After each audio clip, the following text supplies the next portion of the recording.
Spring is like on. All right, there we go. Okay. We're rolling. Hey, how we doing, everybody? It's a beautiful Saturday morning. Welcome to the Life with Bros podcast. The time is currently 7:43 a.m. 7:43 a.m. Top of the morning.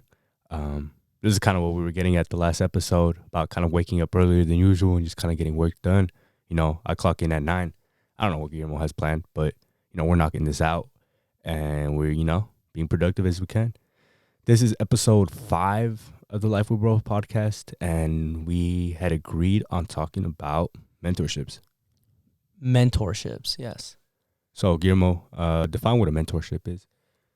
Well, I'll define what a mentor is, and essentially what a mentor is you can view them as a person who is basically skilled at a particular craft, and they kind of steer you in the right direction. So if you're deciding that, you know, you want your life to go in a general direction, let's say you want to choose a specific career path, you'll probably go to a mentor who's, you know, a pro at that career path, who will give you a lot of insightful information. Right. You know, they'll connect you with the right people, they'll teach you the correct lessons, give you the right work and assignments for you to be able to properly understand what that person already knows.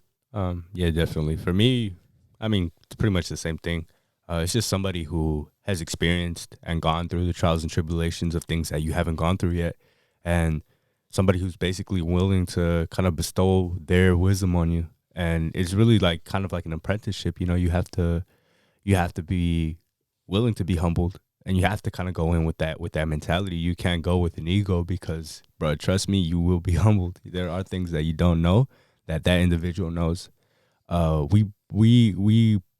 feel like, before you continue, that's a big thing that, like, mentors or people that ultimately end up being your mentor in one way, shape, or form, is that, like, if you go into it hard-headedly, or let's say you go into something and you know nothing, right? And you kind of admit to that.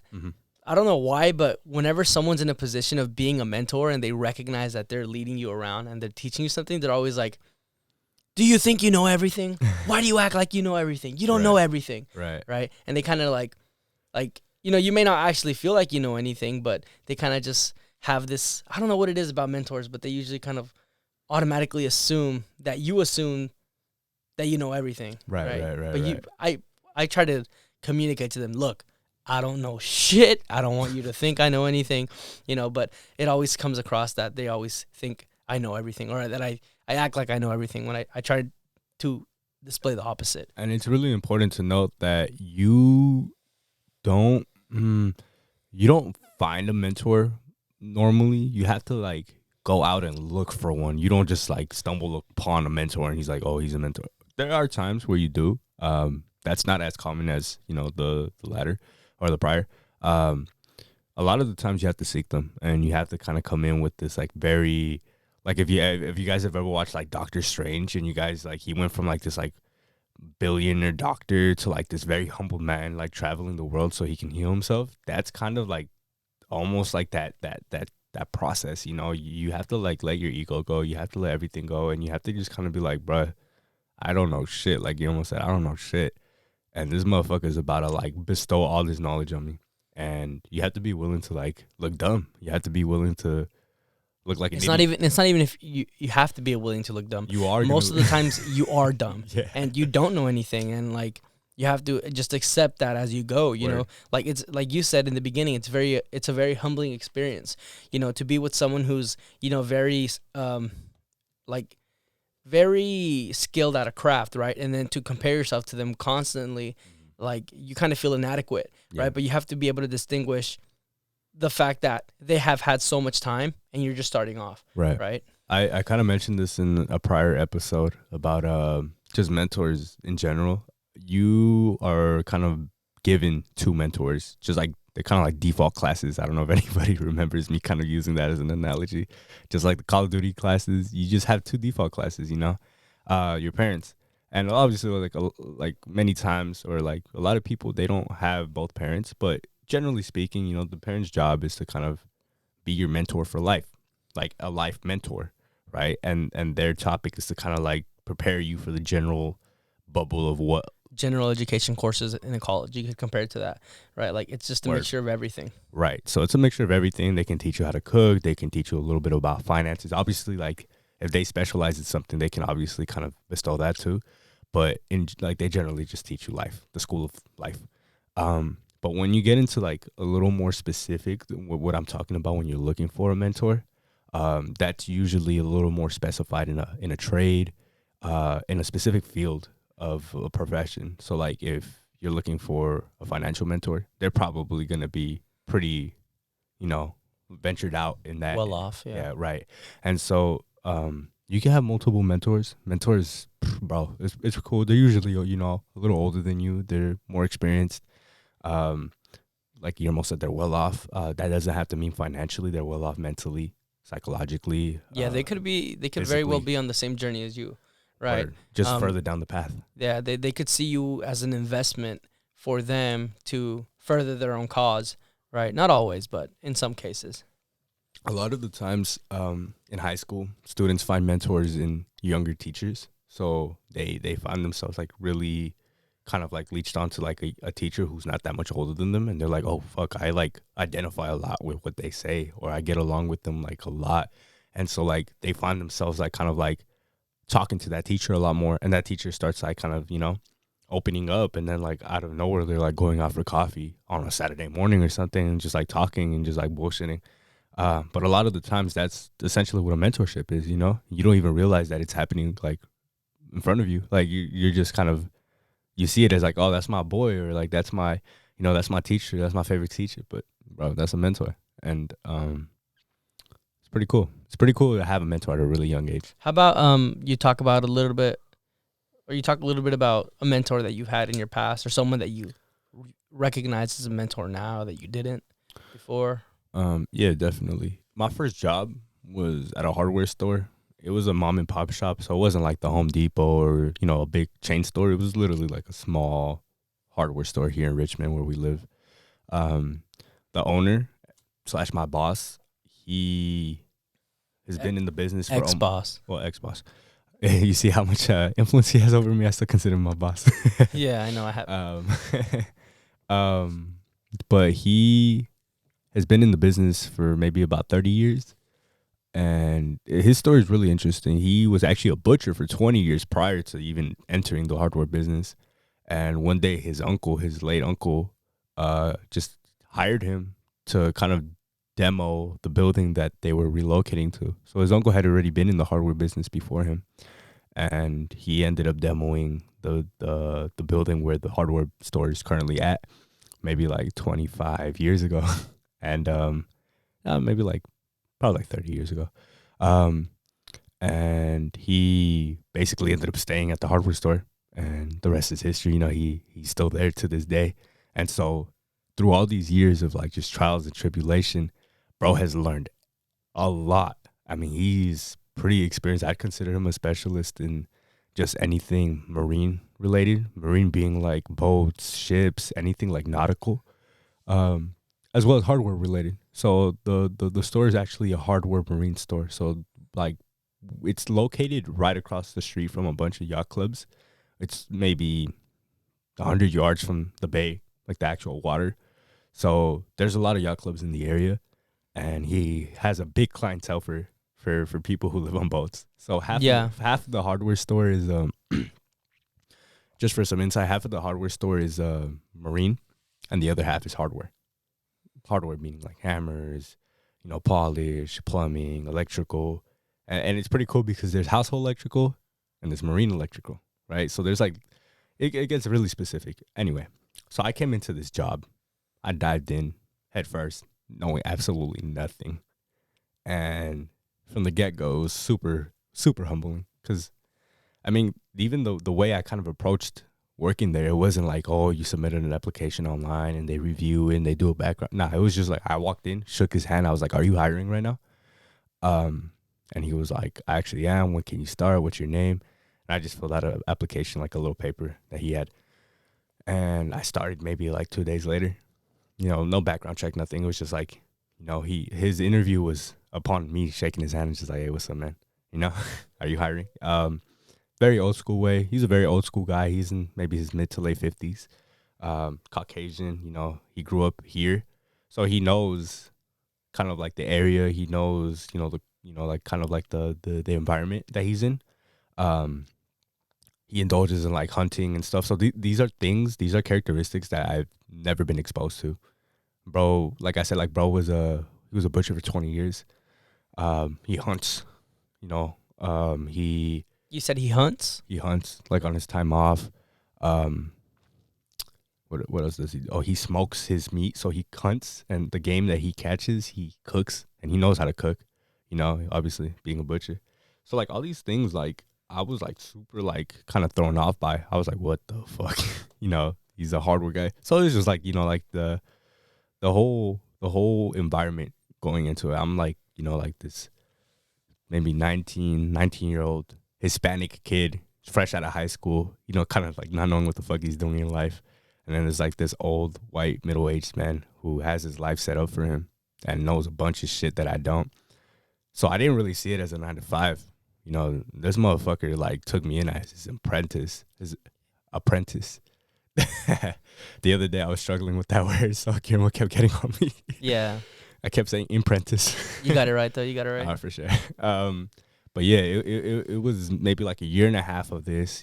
I went in not knowing absolutely anything. I mean, I'm talking like the difference between threads on a bolt, the different type of materials, and every time I learned something, every time I kind of like questioned something, he would actually give me a full-fledged explanation of what it does, the difference between it, the purposes that they have, things like that, like how stainless steel is not as like strong as grade 8. Can I bring something up real quick? It's What's the up? fact that you said he's in his 50s, right? And then I Right. feel like back then, people, like right now we have access to the internet, so we could easily search something up, and we don't really care about memorizing anything Right. because at any given moment, if we forget something, we have Google at our hands, Mm-hmm. right? But he comes from a time where everything is in books, everything is like Right.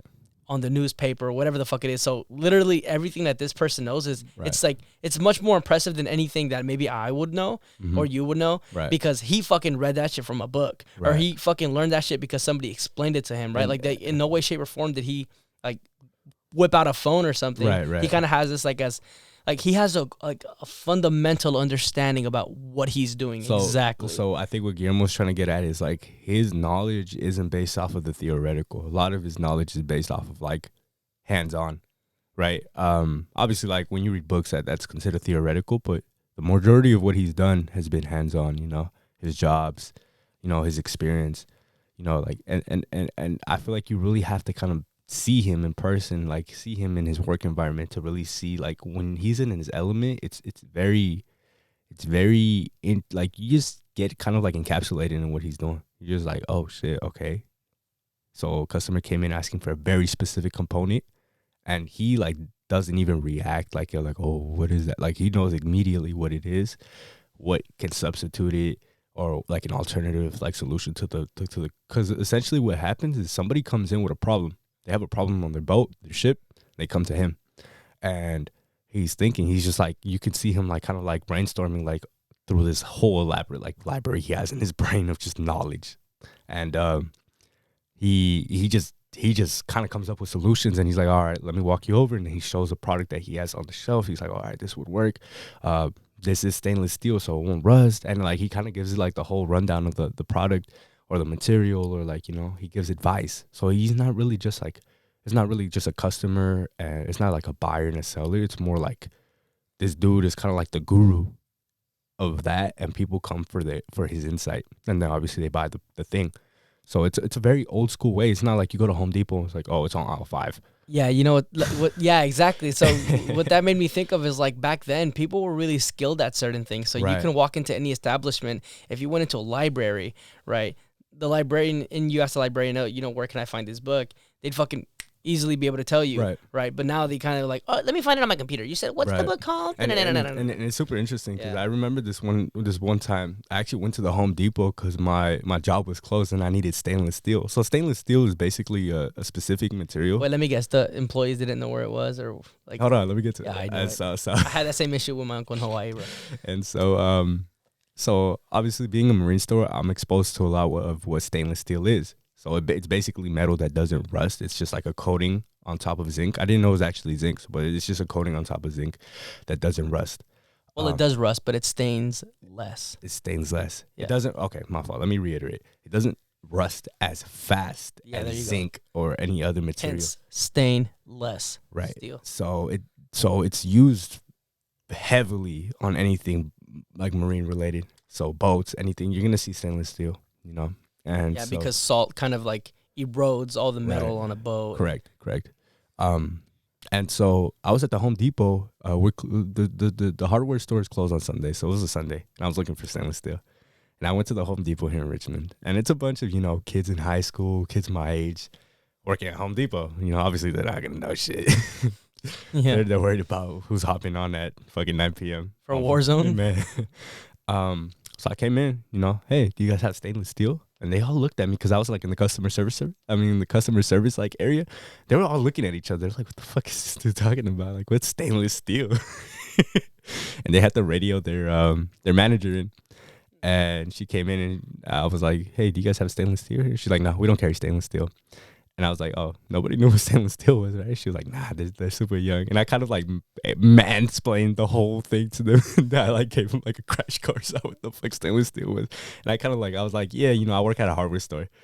I felt like that was such a weird flex, but it was like I felt so accomplished.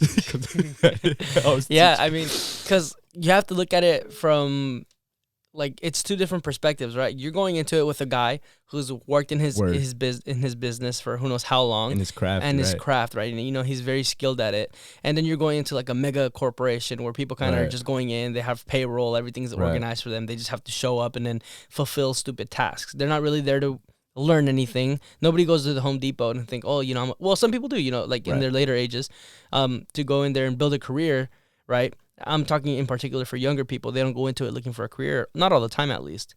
And so they're kind of just there. They're kind of just, oh, this is here, this is there. They don't really care about learning about what they're selling because it's so big. They cycle through so many different employees. But like the mom and pop shop that you're talking about, right? It's a small group of people. It's a small team, and you guys have to know what you're talking about to be like useful. 5 employees, bro. It was like me, a friend, a coworker, the manager, my boss, literally. And I feel like that experience that day really kind of identified what it meant. Like, oh shit, like I saw the difference. I saw the gap of knowledge that I had obtained. I was like, oh shit, okay, I see what's going on now. I finally kind of understand older people when they say, man, these young motherfuckers, they don't know how to do shit. They don't, because it's so true, because we're like, they grew up kind of like learning something and picking up a skill, and we're kind of just like floating, and we're like aloof, we think that, like, it's not that we think, of course school can be productive, but a lot of us are kind of just get hooked on school and don't really focus on anything on the side to kind of give us a skill or anything. So we're just kind of focused on school. But if you're going to school your whole life, you know what I mean? You're not really picking up any skills. You're kind of just, I feel like you're keeping up with things. Right. You're learning with the theoretical. So it's not even that. It's just, it's I guess you are learning with the theoretical. But you're not putting it into play. You're not, yeah, I feel like you're not really practicing anything. You know what I mean? So it's like, it's two different ways of learning. Like there's a like, you can like apply yourself, and you could kind of just like passively take in information and then spew it out when it's required, like during a test, right? Yeah, for sure. So it's two completely different methods of learning. No, I agree with you. 100%. And I feel like this big gap in knowledge is because of that. Obviously school existed back then. I think he was born in the 60s, so he was like in his youth in like the 70s and the 80s. School was around then. I think it was just a little different, Even like you got to think about it like production wise, like automotive, like cars, they were built different back then. They were more simple. They were pretty straightforward. There wasn't as many sensors. The engine itself, the components, the carburetor, it wasn't fuel injected. So like things back then were just more mechanical, and people were naturally more mechanical inclined. Like the first cars were standard cars, and women who drove knew how to drive standard cars, And now, like in today's society, a lot of men don't know, like a lot of people don't know how to drive standard cars at all in general. Like a lot of people, and back then that was just kind of like the status quo. Standard cars was just, just mainstream. I feel like it has to do with values and what people value at the time. Back then, like, if you were a mechanic or if you were an electrician and you were like really good at a trade, Right. that was high paying and people were like, I need you. You like you were in demand, right? Right. But now it's like some of those things are automated. They don't really need that many mechanics and things like that because they kind of got like these robots doing and all that shit. Right. So you don't really come across people that study that. You come across people studying, you know, like maybe the AI behind those robots, or maybe, you know what I mean? Yeah. I don't know. I feel like it's difficult to come across someone who's, you know, very hands-on with their craft, right? Nowadays, I feel like it's more like theoretical. Most of the time, people are Right. kind of just Right. learning something and then not really applying anything, kind of just putting it into a computer. You know what I mean? I don't know. Just Right. Going back to the hardware store, the whole experience in the hardware store was really cool. It was very fulfilling. I feel like I was really happy to have that as my first job. Obviously because I learned, I kind of went in as an apprentice, but also that it taught me a lot about networking, in the sense that this man, he knew people because they were his clientele, but he had also built rapport with them. Rapport is basically you just build connections with people. You have like a strong Trust. relationship, a trust with them. So like we had clients just coming like every Friday to eat in the morning, you know, and they would just sit down and just chop it up with my boss essentially, and they would talk about like some random shit, right? But the bottom line is that they were customers and they had this strong relationship with my boss. So they were no longer customers. They were associates. They were people who could perform something. They could perform an act in return for a service. You know what I mean? Like a lot of customers, they were carpenters. They were electricians. They were business owners. They ran business. They were managers of these big things, you know? And we had tabs with like pretty big, you know, like companies in the area. And so kind of being around that really kind of like put me onto that. And it was really cool in the sense that I was also able to put my boys on to like jobs as well. Benji was put onto the job. Like I when I applied, the day I went in and asked for a job, I knew Benji was unemployed too. And I asked for a second application. He gave it to me. And I just gave it to Benji, and Benji and I started working, I think, in like span of 2 weeks apart from each other. And so immediately one of my boys was like working with me. I put him onto a job. So we are both kind of like undergoing this journey of like, what the fuck are we doing, bro? We don't know shit. You know, we learned how to shake paint. We learned how to mix paint. We learned about varnish, stain, hardware in general, shit like that. And then later down the road, a client of my boss actually was looking for somebody. We ended up getting Guillermo a job. And I'm sure Guillermo can kind of give a little more insight about how that was. But it like looking back at it, like in retrospect, it was super fulfilling because I was learning all these things and I was able to put my boys on. It wasn't really like I never saw it as like bragging rights, like, oh yeah, I put them on. It was more like I put them on, you know, like they it was kind of weird, yeah. yeah, they like it was like the first time, you know, you got to think about it like we were 19, 18, 19, and we were kind of like in the transition from like teenagehood, like being high schoolers in that high school mentality, to like becoming adults. We were in that beginning phase of the transition of like becoming young adults. And so like I was working a real job. It was my first job. You know, I gave my bro a job. And then like the whole idea, the whole concept of networking was super new to me. So I was like, whoa, that's fucking crazy. I was like fucking amazed at the fact that like my actions led to like to different people's lives being altered. You know, like I was like, Yeah. oh shit, like Guillermo has a job because of like the actions I took and the initiative that I took. And then Benji has a job because I was just like off the top of my head, I was like, oh, do you have another application? And I managed to do it. You know what I mean? And I was super fulfilled that I was able to like, you know, like uplift my people's lives because of like the actions I took. And then what was important as well was that it wasn't just like he put me onto the job and I got hired at Sonic with him, right? It was like, That's right. like, Well, let's clarify. He didn't Yeah. work with me. Me personally. Yeah. So let me give a little bit of background. Okay, I cool. basically, what he means by he was able to put me onto the job was, so there's a client that regularly goes into the hardware shop that he's talking about, and he was looking for an employee to do some work around his house, on his boat, you know, and then he ended up mentioning me, and then they gave them, I don't know who it was, Benji or Kenneth, one of them gave him my number, and he contacted me and asked a little bit about me, what my skills were, if I had worked on boats before. I told him, yes, I have. I've cleaned boats before, and I've also helped like sand and varnish them. Right. And I tooted my own horn. I made myself seem a lot more professional than I was, and he probably called bullshit on it. He's a smart guy. He's wealthy, right? So he tells me, okay, when can you start? And I told him ASAP. I can start ASAP, right? Because I had just left my last job. And so when I went to go work for him, it was really cool because he was a very skilled man, right? Like, kind of like to compare it to Kenneth's ex-boss, you could consider him like a jack of all trades. He was good at all fields trade, right? So from an electrician to a mechanic to, all this crazy shit. He knew, like, he had all this knowledge, and he's like, let's say in his 60s, and yeah, he was just really skillful. You know what I mean? He was super smart. He knew a whole bunch of shit that I obviously didn't know, and I had a hard time working for him because there was that disparity, that disconnect, right? Like, he's super skilled, and he's like at the end of the spectrum, and I'm like, I'm novice going into it like an idiot, right? Like, two completely different sides of the spectrum, and so I often found myself comparing myself to him, right? And like, it was hard on me. I was like, damn, like, this motherfucker's wealthy, you know what I mean? He's old, and he's still super intelligent, and like, I have to not live up to him, but I felt like I was in his shadow, even though I didn't really know him that much,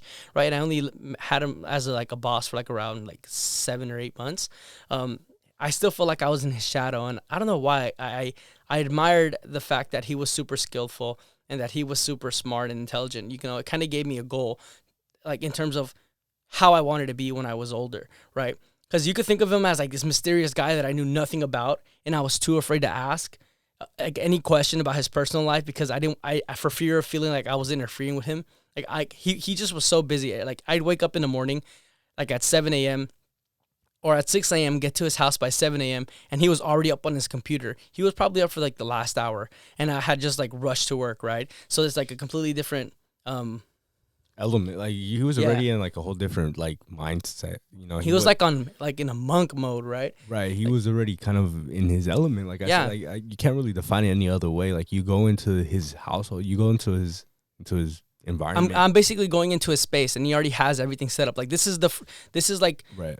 All the decisions that he made in his life led up to what he routinely does now, right? Which is wake up early in the morning, get on his computer, do some work, right? And I remember the first day I got there, he greeted me. He showed me around the house. He asked me what my experience was again, and I told him like briefly what I did, right? But then, like, when it actually came to working, it was super difficult because, like, as opposed to Kenneth was kind of like at a hardware store, giving people the tools they needed to perform a job. And I was like the person performing the job. So I was like, like on a different side of the spectrum. He had me like, he would like my ex-boss would go into Kenneth's ex-boss's shop, buy the materials and make my ass go to work. Right. So I was over here like, what the fuck? How do I like do this or use this machine or, you know what I mean? Or what is this called? And, he made fun of me a lot, obviously, and picked on me a lot because I didn't know anything, but it was always in a playful way.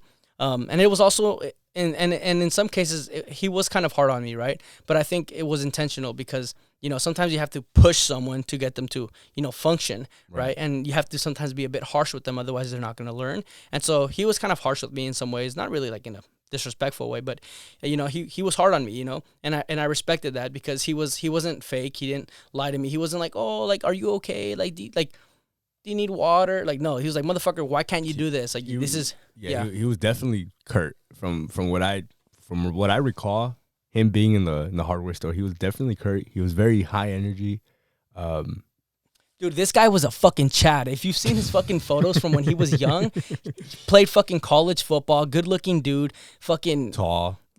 He's like, you know what I mean? No, yeah, Caucasian tall, and like 6'3". Yeah, and then it's funny because I was only picking this up as I started working for him. Like in his bathroom, he has like all these like frames of like him on the newspaper, like photos of him, yeah, or like photos of himself in college, and Bro, like just shitting, he's like reading his fucking article. Yeah, I'm like shitting and reading his fucking, and yeah, it was just super cool seeing like what kind of person he was in his past life, and he clearly was a high achieving person, which is why he led and lived such a successful life, right? Which is why he lived like in Point Richmond in a really nice house. You know, his house basically was like on the edge of the water. You know what I mean? He had I'm gonna call it a yacht. Like I'm gonna call it a boat. He had a really big boat. I believe it was 3 floors. It was the engine room, you know, the whatever's under the deck, Right. and then the deck, right? Right. And then so like 3 floors. And yeah, so he has a really nice house on the edge of the water in the Bay Area. You can look up ahead and you'll see San Francisco, right? So he has like a beautiful view. And like this man's wealthy. Maybe not ultra rich, but he's well off, right? Well off, yeah, for And sure. yeah, it was definitely something new for me to be working under someone like that, because, you know, I personally have goals of attaining wealth and, you know, living a life of prosperity and peace. And I felt like he was at that stage. Every day I showed up to his house in the mornings, you know, he had his Great Dane like run up to me, and he was just sitting on his computer. You know, he nodded at me, and when I first started working for him, he kind of established rules. He was like, all right, look, you're going to come in, you're going to go through this door, you're going to place all your shit here, and you're going to get to work here. I'm going to have a whiteboard here, and everything you have to do is going to be right here. Just fulfill everything that you have to do. If you have any questions, you can come and ask me. You know what I mean? So he was very like organized as well. And He's very disciplined. he's very disciplined and organized. And it was difficult for me to deal with that, right? Because I was, at least, I'm still kind of getting the hang of it, but I wasn't as disciplined as I am now, right? I was super all over the place, you know, and then he kind of tried to instill order in my life. And I had a hard time doing that because for so long I've lived a life of, you know, not really having my shit together, you know, kind of not really caring about consequences. And so I didn't really care about how things were. But he kind of was like instilling in me like, hey, organize yourself, quit being a fucking idiot. I hate to see how sloppy you are. And like, if you were to go into his garage, he knows where everything is. He has everything completely nice and organized, all his tools, you know, down to the measurement, all organized and separated. Like there's different screws, different fucking bolts and nuts. You know what I mean? So he has everything well put together. And if I ever lost anything, or if he ever couldn't find anything, he knew that I misplaced it. Right. And, yeah, it was a really weird experience working for him, but it was super fun. Right. Like, I couldn't handle it. Of course, it took a toll on me mentally, because I don't know, like I found myself, I keep on bringing the fact of comparison, but I compared myself a little bit too much, and I didn't like that. Right. And he was also very brute with me. And so like, I took his words to heart. I remember one time he had a talk with me, and this was after I had dropped an air compressor into the ocean. Right. True. Wait. Is this What are you looking for? true? It's not going to be here. Whatever. Okay. Basically, what happened was I was working on his dock with some paint. I dropped the paint, and in a rush, I grabbed the hose and started spraying the water all over the paint in order to get the paint off of the dock so it wouldn't stain the dock. But then I realized all of his like covers and like all of the extra gear that he had would have gotten stained by the paint. Right. So I rushed to move everything out of the way. And as I was rushing to move everything out of the way, I picked up the air compressor, walked along the edge of the dock, and fell into the ocetion. This right. motherfucker fell into the ocean with the air compressor in his So head. if you don't know, yeah, if you don't know what an air compressor is, it essentially is like this. It's a tank. It's a tank that kind of gets air, pressurizes it, and then with a hose you can release that air and use it for various purposes. If you guys are ever around like a building that's being built, you guys are gonna see a lot of tanks with like air hoses that are connected to like nail guns. So the whole idea of an air compressor is like this unit that is adaptable to a lot of things. So you can basically adapt it through anything. It basically just shoots air. Right, yeah, pressurized air, and that pressurized air can be allocated towards anything. But so the point is, this motherfucker dropped that shit in the ocean. I was trying to rush to get everything fixed and organized before the paint spread everywhere and got everything stained. And I had the air compressor on my right hand, and I was walking on the edge of the dock, and then all out of nowhere, you know, my life turned black. Like everything was black. I couldn't see anything, and I thought I had died for a split second. And I was like, "Is this like what death is, bro? Like everything's black." And then sent to the gulag. And then out of nowhere, like I get back up and I'm surfacing above the water, and I'm like, what the fuck? And I get on the dock immediately, and I'm just on the dock, kind of just standing there like, what the fuck just happened? I fucking like, I didn't even, I don't know how the fuck I fell, right? And then like, I wasn't even scared about the fact that I fell into the ocean. I was more afraid about the fact that I lost this man's air compressor. His air compressor sank to the bottom of the ocean, right? And I was like, fuck, like I just lost that. And you know what, like, and you have to remember, he was very like brute with me. So I already knew I was going to get yelled at like viciously, right? And yeah, I went up, like I was super wet. I was soaked up, and I went up to him. I was like, you know, hey, I dropped your, I was thinking of not telling him, but I wasn't going to, he was going to notice. I mean, this man is organized. He notices everything. And I remember around the time that you told me that you did that, I remember you told me like, bro knew how to rebuild the air compressor. Yeah, he knew how to rebuild it. Yeah, so just to kind of like paint the picture a little clearer, like this man does not waste anything. Everything has, he can like, if I break something, he can fix it. You know, like I remember one time he told me, if there's ever a tool that I need that I don't have, which is impossible because I have every tool I could possibly need, I can build it off of the tools that I have here in my garage. And I was like, what the fuck? Yeah. He was like, yeah, I can build anything. So this motherfucker's mechanically inclined. You know, he's, you know, he's a jack of all trades. He knows everything that has to do with trades. Right. And yeah, so basically I went up to him and I told him, you know, I lost your air compressor. I dropped it into the ocean. And then he was like, how the fuck did you drop my air compressor into the ocean? Do you know how much that shit costs? Do you know how long I've had that for? He's 60 years old, mind you, right? So he's kind of like, his voice is kind of shaky, but he's mad, you know, like, and his voice has like strong conviction. Like he's like a force that can't be reckoned with, right? He's a made man. Yeah, he's a made man. So it's like when he yells at you, you kind of take it like, damn, like right? I disappointed like, this motherfucker. I disappointed him, and like and then, not to get personal, but like, for a large portion of my life, I grew up without my dad.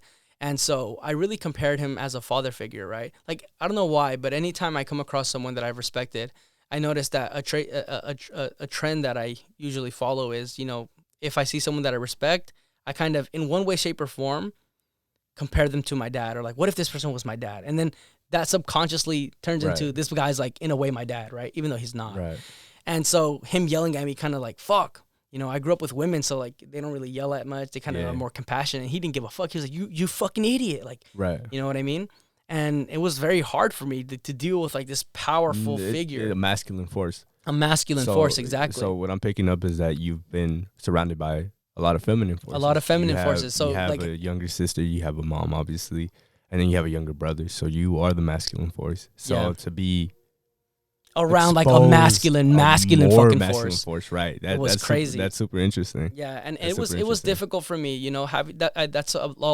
I didn't realize this till now, right? Or like a couple months after I left that job. But a part of the reason for why I left was because I couldn't deal with that same masculine force, right? I didn't realize it at the time, but I had a hard time putting up with, you know, someone being hard on me. Like I had never had anyone be real with me. You know, everybody kind of just tries to sympathize with you and try to make you feel better about yourself. But he kind of didn't give a fuck about anything. You know, he was like, all that shit's getting thrown out the window. Like, what are your skills? What the fuck are you going to do with your life? I remember one time, that same night that I dropped the air compressor, he yelled at me and then sent me back down to try to fish for it. And I couldn't find it, right? He gave me a hook and a net, right? And I was like, there's no way like I'm going to be able to grab it with a hook and a net, right? And I finally find the general area of where it is. Mind you, it's like 10 feet deep.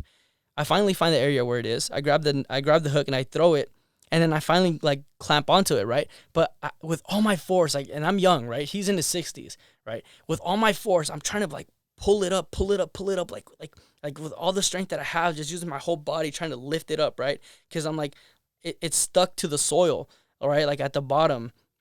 So I'm thinking I have to use aggression in order to get it up. And then, like, after a while, he comes out and he's like, why haven't you gotten it out yet? Have you got it out? I'm like, no. He's like, why? And I'm like, I don't know. I'm having difficulties bringing it up, right? Like, I'm trying with all my force to bring it up. And he's like, and he was annoyed. You can clearly visibly tell. And then he came down and he was like, do you know where it is? And I was like, yeah, it's in this general area. So he goes and he hooks it. And then he asked me where it was. And I was like, yeah, it's in the general area. And then he was like, did you hook onto it? And I was like, yeah, I did hook onto it, but then I let go. He's like, why the fuck would you let go? You should have just kept it there. You fucking, you know what I mean? So, it wasn't that harsh. It was along those lines though. But Bro's just traumatized. yeah, Hyperbolizing. I was not traumatized, but like, Nah. Yeah. yeah. So he basically came. He found I told him the general area where it was. He dropped the hook in. And then he just, like, this is what I mean. Like, it just, his IQ is unmatched, and it's not even his IQ. It's just his Experience, knowledge and his experience. Instead of tugging hard like how I was, like an idiot, he just softly lifted it. Like, he just softly tugged, and it was enough for the bottom of it to release from the soil, and then from there it just floated up. And then I grabbed it when it came up, and he was like, "Was that so fucking hard?" And I was like, and then he's like, "I don't want to hear it." Da da da da. He's like, "Clean all this stuff up. Do what you were supposed to do before." Because what I was doing was reorganizing the boats that he had on his dock. So they're like on wheels, like on this wooden frame, and this wooden frame has wheels below it, and the boats sit on top of it. And I was just reorganizing it, right? His dock is pretty big, so I was reorganizing the wheels. And then I finally finished doing that. I went up there, and mind you, I'm still soaked. And he offered me if a change of clothing, and I told him no, it's okay, right? And then he was like, I told him I had clothes because I always did have like at least some extra pants with me, and he asked me he asked me to every time before I leave, I usually go like into his living room, and he has a really nice living room, by the way. Like, it just overlooks the ocean, super nice, and you can see his boat and everything that he owns, right? And he's in this kitchen preparing himself something. I don't know what it was. I think a sandwich. And I usually go up to him and I give him a summary of what I did, right? And what I finished for the day and what I didn't finish for the day, right? And that's basically it. But obviously I had to also talk about what I fucked up on. And then that day I had dropped the air compressor. And or the day after was the day that we picked it up. Yeah, if I remember correctly, the same day that I dropped it, we didn't get it out the ocean. It wasn't until the next day. And then the next day it came out with crabs and all this fucking ocean life. It was only a day. But he basically asked me, he's like, look, like, he apologized for being, like, I can't remember for what exactly he apologized, but he apologized for something. I think it was because he had yelled and had got angry, right? But I never even seeked an apology. I completely understood his frustration with me, right? Because mind you, I've before that, I have fucked up a lot of things for him, like who knows how many times, and he's like taught me through it and forgave me through it, right? And yeah, he told me he had a talk with me. He's like, "What are you planning on doing? Like what are your goals, right? Like are you in college?" I'm like, "Yeah, I'm in college. I'm majoring in psychology. I'm studying psychology." He's like, "Why?" And I'm like, "Oh, I don't know, because I'm interested in it." He's like, "Who gives a fuck? I'm interested in philosophy. You don't see me studying philosophy, right?" And then he's like, "What do you want to do with your life?" Right? And then it was nighttime. Like, you have to, like, bro, if you could just envision this, it's like it's nighttime. He lives on the bay. You could see the moonlight shining on the ocean, right? I have Fly Me to the Moon playing in the fucking back of my head, and I'm trying to concentrate listening to what he's telling me. And then you just see all the nice houses surrounding us in the neighborhood that are also surrounded by the water, or like docked on the water. And he tells me, he's like, "What are you planning on doing with your life?" And then he immediately asked me, like, "What are your goals?" I told him I want to be able to provide my family, like, financial stability, and so forth, right? And then he was like, "How is psychology going to help you with that?" And I thought about it, and I honestly didn't know, right? I knew I wanted to study psychology, and I knew maybe somewhere down the line it would pay well. But the issue that he was trying to tell me was that I didn't have a plan, and I didn't know exactly what I was doing. So I was just kind of like aloof. I was under the, how do I put it, like the misunderstanding that I knew what I was doing when I really didn't, right? And what he tried to create emphasis on was like building a skill and I remember he told me, he was like, it's very rare that people find success and wealth in studying something that they are interested in. And at the time, I remember when I remember exactly my thoughts when he told me that. I was like, "Man, he doesn't know. He's just an old guy, right? Like, he just used to how things were traditionally. Like, I know if I pursue my passions, I'm gonna get rich." Obviously, I was naive, right? True. But to get to the heart of it, what he really was trying to tell me was like, pick up a skill, you know, learn something practical and specialize in that. And then eventually, you can practice what you enjoy doing, As right? like a hobby. As in like a hobby, right? Right. But you want to have some sort of financial stability, some sort of, like foundation for yourself. You know what I mean? You want to be a person of value. And I didn't recognize it at the time. At the time, I kind of just dismissed it, and not really dismissed it because it still sunk to the back of my head, right? But at the time, I tried to block it out because I didn't want to face it. And yeah, he told me, and I remember even before that conversation, he had told me, he's like, like, I can provide you, a place to stay. He's like, you can stay in one of these rooms, and like you can go to like a trade school. Like, I'll pay for your trade school. Like, if you want, I'll do that for you, right? Like, this person's wealthy, obviously, right? And I didn't accept anything. I was like, no, like, it's okay, like, because I was very hard headed, and honestly, to this day, I wouldn't accept it if he offered it again, because I have also learned that, somebody else's, the way that's, if something worked for somebody, it doesn't mean it's going to work for you, right? So everybody has to follow their own journey, right? And him, whether I liked it or not, was a very important, I liked it actually. It was, without, whether I knew it or not, was a very important part for my journey, because he tried to create the emphasis that I should create a skill, right? And after some reflecting, I realized that skill is the online world, right? And applying myself through, the internet and things like that. And that's the skill that I have, right? And that I want to focus on, like coding, for example. And it's a very different way. Of course, it's not as hands-on and traditional as a trade school, but it is a skill, right? You could think of it as a trade because they have boot camps, they have programs that are like 3 months only, and they'll basically teach you everything for coding. But the point I'm trying to make is I didn't understand that he wanted, like, his sole purpose was to let me know, hey, build a skill. Don't be an idiot. Right. Be someone that's reliable, that can be relied upon. And yeah, after that conversation where he kind of just asked me and questioned me and kind of poked holes and pointed out flaws in my understanding, I remember I was tearing up, or I was holding back tears as he was speaking to me, because he spoke with so much conviction, and I just didn't really want to hear what he was telling me, and I felt ashamed of myself. Back to what I was saying earlier about comparing myself, like, this motherfucker played college ball, you know what I mean? He was very successful in his earlier years, so I'm like, man, I'm not almost his age, but when we were both at the same age, he was more successful than me, right? But then I also have to think about, maybe he came from a different background, whatever the fuck it was. I don't want to use excuses, but, he was definitely more successful than I was. Yeah.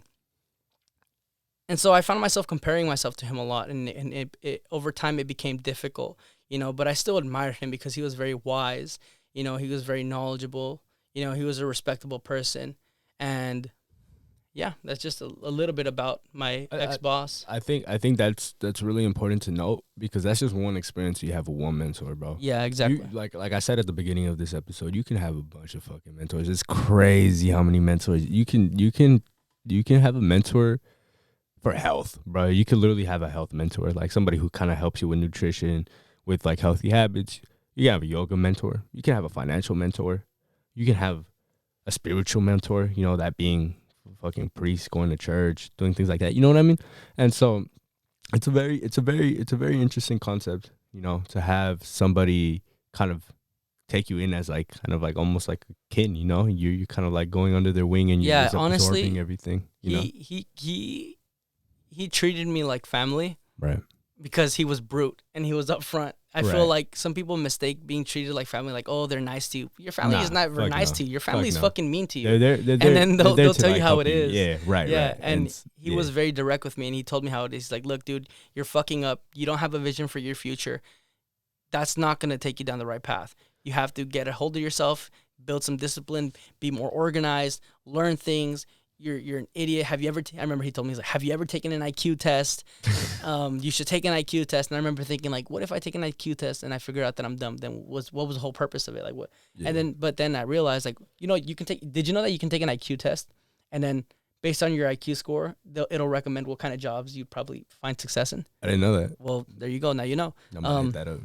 um, That's interesting though. Yeah, bro. But yeah, he wasn't my mentor per se, but I'd like to accept him as that, right? Like he was like one of the, like there's always a story of the old guy, Right. and then the young boy, who's There just you kind go. of just not the young boy, but like the young guy who was like starting off, and like the young guy's having a hard time. He's hard headed. He doesn't want to accept that he's wrong, and It's a coming of age story. it's a coming of age kind of thing, right? And right. like it was the first time that I felt that from like in real, like I thought that should only happen in movies, but like I was living it and I didn't even know it until the moment passed, and I was like, holy fuck, right? And Yeah. and now I look back and I try to reflect on what he told me, and a lot of it turned out to be true. I just had to apply it in a way that I would understand. No, yeah, for sure. Or in a way, you know what I mean? I know what you mean. I know what you mean. he was a good mentor, even though he wasn't my mentor. And I could say that I respect him. I could say the exact same about my boss. I just think he was. I would consider him a mentor. I would consider him somebody of influence that shaped my mentality at that point in my life. And that really kind of influenced the way I approached, the world, the way I approached just simple things like building or how to buy hardware. It's crazy. But it's definitely a humbling experience. If you haven't had a mentor in the past, I would suggest, kind of seeking one. You don't have to know them in person. You can, there's sources online where you can literally just communicate with people. LinkedIn is a good example. Like if you're looking. I'd stay away from LinkedIn. There's fucking sociopaths there. Some people are just money hungry, power hungry. No. Are they? Oh well. If you want a mentor, Twitter. I'd say the best way to go about it is it's hard. you have to it's not as complicated as you think, I believe. I feel like you just have to kind of reach out into people in your community who specialize in something. Don't really aim towards what you think you want to do, because the point of having a mentor is learning something that you completely don't understand, right? And I guess if you're completely set on what you want to do, then go ahead, go find someone in your field. But if you're kind of like aloof, find someone who has direction, who has a foundation and is like already completed their journey damn near, right? And then if you like what they do, then you'll align yourself with that journey. And if you don't like what they'll do, you'll do everything in your power to avoid that, right? Correct. So yeah. Thank you, Guillermo, for your insightful story. Appreciate it. I didn't even get into good detail about it, but it's a long story. Yeah, it's a really long story. We've been talking for almost an hour, and like I feel like we covered pretty much like the key components to both our stories. We got the gist across. If you guys stayed this long, again, we appreciate it. This is episode 5 of the Life with Bros podcast. We're pumping these out as much as we can. Scheduling is definitely a real thing when it comes to 3 20-year-olds. You know what I mean? It's definitely something that, we're struggling with a bit. Yeah, because, I have a job. Guillermo is Guillermo, and it really, and it like we kind of mentioned earlier, it comes down to discipline and really just creating a schedule, having a set time for things. And that's kind of what we're addressing. We've been addressing that. And so we have this plan of having a set schedule for the podcast, recording, like times to record, times to edit, times to upload. And we're going to be pumping that out, a lot. Again, I'd like to thank Guillermo, my co-host, or our co-host. We're getting we're pretty all co-hosts. Yeah, we're all no. What I'm saying is we're all getting pretty comfortable behind the mic. I feel like we need Benji on the podcast more though, for sure. Yeah, for sure. He is the third member of the podcast. But I mean, bro's I think in school right now or something like that. I'm not really. Yeah, so our schedules don't really align, and it's hard to find. I'm gonna try to record with him right now when I see him. Naturally, yeah. Like we're gonna try our best to pump out consistently. But y'all also got to take into account like we got lives too. Like in regards to like working, we got we gotta produce something. And so be it as it be, this is a hobby for us. But we, just to reiterate, we will be pumping out more. We will be working on that. And we'd like to thank you guys a lot for people who tune in. Shout out to all the people. I know for a fact, I'm going to just say a few names. Shout out to Alex Valamir. Shout out to my cousin, Emmanuel, Alex. Shout out to my nephew, Brian Ryan. Hey, shout out to My the bebés. nephews, plural. Shout out to Ñoño, Guillermo's uncle. I don't know if he listens, but shout out to Oh. Ñoño. Well, if he does. Yeah, those are just a few names I can think of off the top of my head. Those people have definitely been tapping in. They've been, shout out to Codeine. You know, she's been trying to get on the podcast for a minute, so we're going to be addressing that. But yeah, thank you guys so much for everything. Yeah, thank you guys. Thank you for tuning into episode number 5 of the Life with Bros podcast. It is currently 8:38 a.m. and we're summarizing this episode. Thank you for tuning in. Leave a like below.